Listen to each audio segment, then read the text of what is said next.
Hello guys, இன்றைக்கி நம்ம வீடியோவில் பார்த்தோம்னா ஒரு ஸ்கார்பியோ தான் எடுத்துகிட்டு வந்திருக்கோம். நம்ம ஆல்ரெடி நிறைய ஸ்கார்பியோ போட்டிருக்கோம். ஸ்கார்பியோவுக்கு எப்போவுமே ரெஸ்பான்ஸ் வந்து சூப்பராக இருக்கும். நிறைய பேர் ஃபோன் பண்ணி ஸ்கார்பியோ இருக்கா அப்படின்னு சொல்லி அடிக்கடி ஃபோன் பண்ணி கேட்டே இருக்கீங்க. ஸோ இன்றைக்கி வந்து ஒரு சூப்பரான கண்டிஷனில் ஒரு நல்ல ஒரு தரமான ஸ்கார்பியோ கொண்டு வந்திருக்கோம். இது என்ன மாடல், என்ன டீட்டெயில், வண்டி டிரைவ் பண்ணுறதுக்கு எப்படி இருக்குது, என்ன ப்ரைஸ்க்கு கொடுக்க போகிறோம் அப்படிங்கிறதா நீங்கள் இந்த வீடியோவில் பார்க்க போகிறீங்க. ஸோ வீடியோவை ஸ்கிப் பண்ணாமல் கடைசி வரைக்குமே நீங்கள் பாருங்கள். அதுக்கு முன்னாடி நம்ம சேனலில் எல்லோரும் கண்டிப்பாக சப்ஸ்கிரைப் பண்ணிடுங்க. இப்போ வாங்க இந்த வண்டி எப்படி இருக்குன்னு.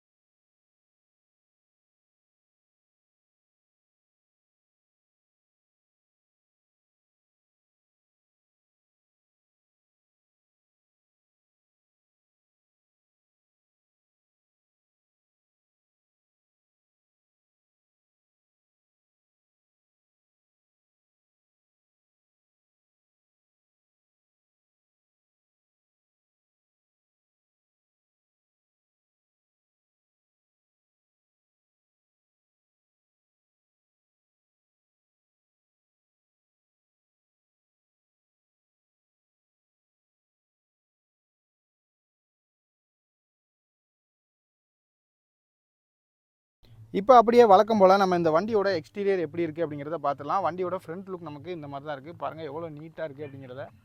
எங்கேயுமே நமக்கு ஸ்க்ராட்ச் டென்ட் இல்லாமல் செம்ம நீட்டாக இருக்குது வண்டி. வண்டி வந்து ஒரு வாட்டர் வாஷ் மட்டும் அடிக்கணும். மற்றபடி ஃப்ரண்ட் லுக்லாம் பக்காவாக இருக்குது நமக்கு. பாருங்கள் வண்டி எவ்வளோ லுக்காக இருக்குது அப்படிங்கிறத. இப்போ அப்படியே சைடு லுக் காட்டுறேன் பாருங்கள். இது வந்து வண்டியோட ரைட் சைடு தான் நீங்கள் பார்த்துட்ருக்கீங்க. ரைட் சைடு பாருங்கள் எவ்வளோ க்ளீனாக இருக்குது அப்படிங்கிறத.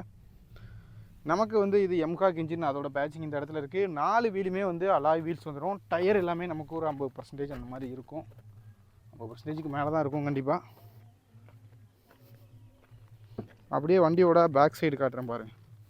வண்டியோட பேக் சைடு நமக்கு இப்படி தான் இருக்குது. பேக்லேயுமே நமக்கு பெரிய அளவில் டென்ட்டு ஸ்க்ராட்ச் எதுவுமே இல்லை. கீழே இந்த இடத்துல நீங்கள் பார்க்குறது எல்லாமே அழுக்கு தான். வண்டி ஒரு வாட்டர் வாஷ் அடித்தா பக்காவாக இருக்கும். இப்போ அப்படியே வண்டியோட லெஃப்ட் சைடு காட்டுறேன் பாருங்கள். வண்டியோட லெஃப்ட் சைடு நம்மளுக்கு இந்த மாதிரி தான் இருக்குது. பாருங்கள் லெஃப்ட் சைடுமே அப்படி தான். வண்டி அப்படியே ஒரிஜினாலிட்டியாக இருக்குது. ஸ்க்ராட்சு டென்ட்டு இல்லாமல் பக்காவாக டச்சப் கூட ஆகாமல் தெளிவான பாடி நம்மளுக்கு. இது வந்து ஒரு ஆட்டோமேட்டிக் வண்டி அப்படிங்கிறனால இந்த இடத்துல ஆட்டோமேட்டிக் அப்படிங்கிற பேட்சிங் இருக்குது. இது வழக்கமாக எல்லா ஸ்கார்பியோலையும் வர மாதிரி போட்டிருக்கு. அடுத்ததாக நம்ம இப்போ இன்டீரியர் எப்படி இருக்குது அப்படிங்கிறதையும் நான் உங்களுக்கு காட்டுறேன் பாருங்கள். பாருங்கள் எக்ஸ்டீரியர் மாதிரியே இன்டீரியரும் செம குவாலிட்டியாக இருக்குது. டேஷ்போர்டு எல்லாமே சூப்பரான கண்டிஷனில் இருக்குது. அழுக்கு எதுவுமே இல்லாமல் ரொம்ப நீட்டாக இருக்குது. இது வந்து ஒரு ஆட்டோமேட்டிக் வண்டி. இதோட டேஷ்போர்டு இந்த மாதிரி தான் இருக்குது. பாருங்கள் நமக்கு இதில் எஸ்ஆர்எஸ் ஏர் பேக்குமே வந்துடும். சீட் கவரோட கண்டிஷன் எல்லாமே நீட்டாக இருக்குது. இப்போ அப்படியே பேக் சீட் காட்டுறேன் வாங்க பார்க்கலாம். பாருங்கள் பேக் சீட்டுமே நமக்கு சூப்பரான கண்டிஷனில் இருக்குது. ரியர் ஏசி வந்துடும் நமக்கு இந்த வண்டியில். பாருங்கள் வண்டியை வந்து உள்ளேருந்து வெளியே பார்க்கும்போது இந்த மாதிரி தான் இருக்குது. அப்படியே தேர்ட் ரோ காட்டுறேன் பாருங்கள். தேர்ட் ரோவுமே நமக்கு நல்லா நீட்டாக தான் இருக்குது. ஒரு 3 பேர் கம்ஃபர்டபுளாக உட்காந்துக்கலாம் அந்த மாதிரி நமக்கு சீட்டு போட்டிருக்காங்க. இவ்வளோ தான் இந்த வண்டியோட இன்டீரியர். எக்ஸ்டீரியர் மாதிரியே இன்டீரியர் நமக்கு சூப்பரான கண்டிஷனில் தான் இருக்குது. இப்போ அப்படியே நம்ம இந்த ஸ்கார்பியோ வந்து டிரைவ் பண்ண ஸ்டார்ட் பண்ணிட்டோம். இப்போ வந்து நான் வண்டியை டிரைவ் மோடில் போட்டிருக்கேன். இப்போ நான் அப்படியே மூவ் பண்ணுறேன் பாருங்கள். வண்டி டிரைவ் பண்ணுறதுக்கு ரொம்பவே ஸ்மூத்தாக இருக்குது. நம்மளுக்கு எம்காக் இன்ஜின் பற்றி நான் சொல்ல வேண்டிய தேவையே இல்லை, எல்லாருக்குமே தெரியும். ஸ்கார்பியோலேயே வந்து ஒரு பெஸ்ட்டான இன்ஜின் வந்து எம்காக் இன்ஜின் தான். இப்போ வர்ற மஹிந்திரா தாருக்கு கூட இதே இன்ஜின் தான் வருது.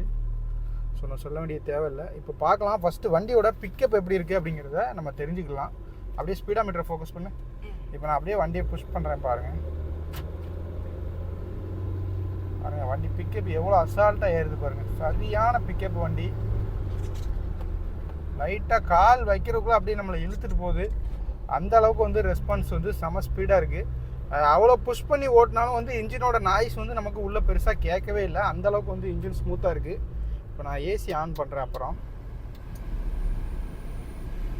பார்க்கலாம் ஏசியோட கூலிங் எப்படி இருக்குது அப்படிங்கிறத. அதுக்கு முன்னாடி நம்ம வழக்கம் போல் நம்ம சஸ்பென்சர் எப்படி இருக்குங்கிறதையும் நம்ம பார்க்குறோம். எல்லா வீடியோலும் அதையும் பார்த்துருவோம். ஏசி வந்து கூலிங் வந்து போட்ட உடனே வந்து அந்த சில்னஸ் ஃபீல் ஆகுது. ஸோ ஏசி வந்து சூப்பரான கண்டிஷனில் தான் இருக்குது. ஸ்டேரிங்குமே சொல்ல வேண்டாம், சூப்பரான ஸ்டேரிங். நல்ல லூஸாக தான் இருக்குது. ரொம்ப வந்து டைட்டாலாம் ஃபீல் ஆகலை. உங்களுக்கு பார்க்கும்போது தெரியும், ஒரு விரலால் நான் திருப்பிட்டு இருக்கேன். அந்தளவுக்கு ஸ்டேரிங்குமே நமக்கு பர்ஃபெக்டாக இருக்குது. இப்போ இந்த ரோட்டை பார்த்துக்கோங்க, இப்படி தான் இருக்குது இந்த ரோடோட கண்டிஷன். நான் இதில் இப்போ அப்படியே ஸ்பீடாக போகிறேன்ப்பா. பாருங்க நான் அப்படியே ஸ்பீடாக தான் போயிட்டுருக்கேன். உள்ளே எந்த விதமான ஒரு சின்ன தேவையில்லாத சவுண்டும் வரல. 4 சஸ்பென்சருமே வந்து அவ்வளோ சூப்பராக நீட்டாக இருக்குது நமக்கு. ஸோ சஸ்பென்சர்லாம் இங்கே வேலை பார்க்கணுன்ற அவசியம் கிடையாது. வண்டியில் மேஜராக எந்த ஒரு கம்ப்ளைண்ட்டுமே கிடையாது. இது ஆட்டோமேட்டிக் கியர், எல்லா கியருமே பக்காவாக டிரான்ஸ்மிஷன் ஆகுது, எல்லா கியரும் கரெக்டாக மாறுது. ஸோ கியர் பாக்ஸ்லையுமே வந்து நமக்கு எந்த விதமான வேலையும் இல்லை. எடுத்தால் எந்த செலவும் பண்ணாமல் அப்படியே ஓட்டலாம். ஸோ நீங்கள் இந்த வண்டியை தாராளமாக தைரியமாக வாங்கலாம். இப்போ நம்ம வீடியோவோட ஃபைனல் பார்ட்டுக்கு வந்துட்டோம். இப்போ இந்த வண்டியோட டீட்டெயில் பற்றி நான் சொல்கிறேன்.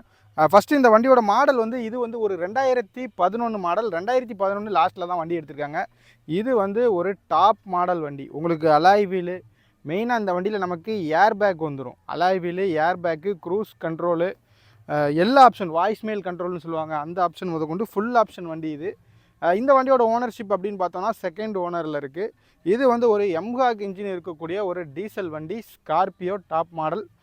இந்த வண்டிக்கு நம்ம கேட்குற ரேட்டு அப்படின்னு பார்த்தோம்னா 5,45,000 ரூபா கேட்குறோம். இதுவுமே வந்து கண்டிப்பாக ஃபிக்ஸட் ப்ரைஸில் முடிஞ்ச அளவுக்கு நம்ம நெகோஷியபிள் பண்ணி கொடுத்துடலாம். ஸோ உங்களுக்கு வண்டி தேவைப்பட்டுச்சு அப்படின்னா ஸ்க்ரீனில் நம்பர் கொடுக்குறேன், அந்த நம்பருக்கு காண்டாக்ட் பண்ணி பேசுங்க. வண்டி பார்க்க வேண்டிய லொக்கேஷன் வந்து நம்ம தூத்துக்குடி டிஸ்ட்ரிக்ட் காயல்பட்டினம், நம்மக்கிட்ட தான் வண்டி வந்து பார்க்கணும். இது வந்து ஒரு ஆட்டோமேட்டிக் வெஹிக்கிள், ஒரு ரொம்ப ரேரான வண்டி. ஸோ உங்கள் யாருக்காவது ஒரு பர்ஃபெக்டான கண்டிஷனில் ஒரு புது வண்டி மாதிரி ஒரு ஸ்கார்பியோ தேவை அப்படின்னா இந்த வண்டியை நீங்கள் தாராளமாக எடுக்கலாம். ஸோ வண்டி தேவைப்பட்டுச்சு அப்படின்னா அந்த ஸ்க்ரீனில் இருக்கிற நம்பருக்கு காண்டாக்ட் பண்ணுங்கள். அதுக்கு முன்னாடி நம்ம சேனல் எல்லோரும் கண்டிப்பாக சப்ஸ்கிரைப் பண்ணிடுங்க.